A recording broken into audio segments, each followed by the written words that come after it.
नमस्कार, आप देख रहे हैं 9 भारत समाचार। नमस्कार, आप देख रहे हैं नवभारत समाचार। मैं हूं नेहा राठी। आइए देखते हैं आज की बड़ी खबर। राज्य के बंदोबस्ती मंत्री कोंडा सुरेखा ने कहा कि समाज महिलाओं की तब तक कद्र नहीं करेगा जब तक वे अपनी समझ नहीं बढ़ाएंगी और आत्मविश्वास के साथ आगे नहीं बढ़ेंगी।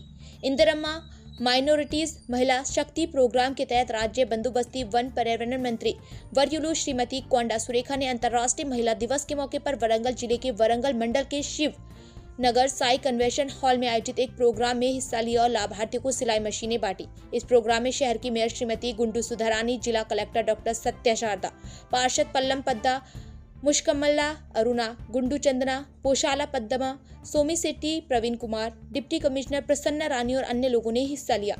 इस मौके पर बोलते हुए मंत्री सुरेखा ने कहा कि समाज में सम्मान तभी बढ़ेगा जब महिलाएं घर तक सीमित न रहें बल्कि सेल्फ एम्प्लॉयमेंट बने और परिवार में आर्थिक रूप से योगदान दें।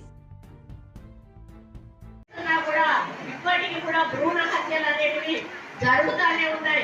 మరి అమ్మాయికి అమ్మాయి ఉందని టెస్ట్ చేయించుకొని అమ్మాయి అనగానే అబార్షన్ చేయించుకునేటువంటి పరిస్థితుల్లో ఉంటే ఈ రోజు మన అమ్మలు మన గురించి అట్లా ఆలోచించుంటే ఇక్కడ ఎంతమంది మహిళలు మనం ఉండే వాళ్ళకి కాదు అని చెప్పి ఒకసారి మనం ఆలోచించుకోవాల్సిన అవసరం ఉన్నది. కాబట్టి ఇప్పుడే మన కలెక్టర్ గారు చాలా బాగా చెప్పారు. మరి నిజంగానే మన తప్పు లేకున్నా కూడా బయట నుంచి వస్తారు. మనం ఏ పొజిషన్ లో ఉన్నా కూడా మన మీద వాళ్ళ బయట చిరాకంతా మన మీద వచ్చి చూపిస్తారు. చూపించినప్పుడు మనము బాధపడతాం, కానీ మళ్ళీ పిలవగానే ఐస్ అయిపోతాం. అది రావద్దని మన శారదా మేడం చెప్పిండ్రు.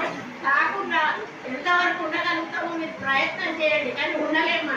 మనం వాళ్ళు గట్టి మంచిగా ప్రేమ విలువగానే మళ్ళీ ఐస్ అయిపోయి మనం చేస్తాం. అది మంచిదే, ఎందుకంటే ఒకరినొకరు అర్థం చేసుకోవాలి. ఒకరు ఎక్కువ అంటే ఆవేశంలో ఉన్నప్పుడు ఇంకొకరు కొంచెం తగ్గి ఉంటే ఆ సంసారం బాగుపడుతుంది. ఒకరికొకరు ఆవేశంగా మాట్లాడుకుంటూ పోతే అది ఎక్కడికో వెళ్ళిపోతుంది, ఆ సంసారం సంతోషంగా ఉండదు. కాబట్టి ఇద్దరు కూడా కలిసి భార్యాభర్తలు మంచి చెడులో భాగస్వాములై ఒకరినొకరు అర్థం చేసుకొని ముందుకు పోయినప్పుడు మనం హ్యాపీగా ఉంటాము, మన ఫ్యామిలీ కూడా హ్యాపీగా ఉంటుంది.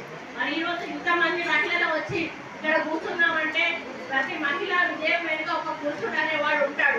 ఈరోజు మా భర్తలు మమ్మల్ని బయట పంపకపోతే మేము ఈరోజు ఇక్కడ కూర్చునేటువంటి అవకాశం ఉండేది కాదు.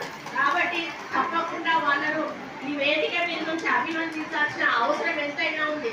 అదేవిధంగా ఈరోజు ఒక పురుషుడు మరి బాగుపడ్డాడంటే పురుషుడి వెనుక కూడా ఒక మహిళ ఉంటుంది. ఎందుకంటే ఆ మహిళ మంచి ఉంటేనే పురుషుడు మనశ్శాంతిగా ప్రశాంతంగా ఏ పనైనా చేయగలుగుతాడు. ఇంట్లో ప్రశాంతత లేనప్పుడు బయట ఎవరు కూడా ఏ పని కూడా సరిగా చేయరు. కాబట్టి మన సహకారం, మన కోఆపరేషన్ ఉంటేనే మన భర్త కూడా తను చేసే పనిలో రాణించగలుగుతాడు, మరి మంచి పేరు కూడా తెచ్చుకోగలుగుతాడు. కాబట్టి ఈ విధంగా మనం చెప్పుకుంటూ పోతే మరి మహిళల గురించి ఎంతైనా కూడా చెప్పవచ్చు.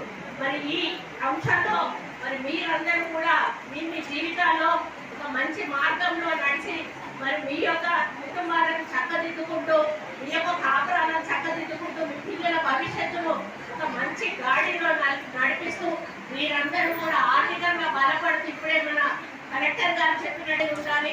మనకు మేధాశక్తి అనేది ఉండాలి, మనం ఫైనాన్షియల్ గా స్ట్రెంగ్తెన్ గా ఉండాలి, మనకు ధైర్యం అనేది పట్టుదల అనేది ఉండాలి. ఇవన్నీ ఉన్నప్పుడు 100% మనం అనుకున్న టార్గెట్ రీచ్ అవుతాం అనేది ఒక గోల్ గా పెట్టుకొని ముందుకు పోయినప్పుడు మనం 100% మరి పూర్తి స్థాయిలో సక్సెస్ అయ్యేటువంటి అవకాశం ఉంటుందని కూడా నేను ఈ సందర్భంగా విజ్ఞప్తి చేస్తా ఉన్నాను.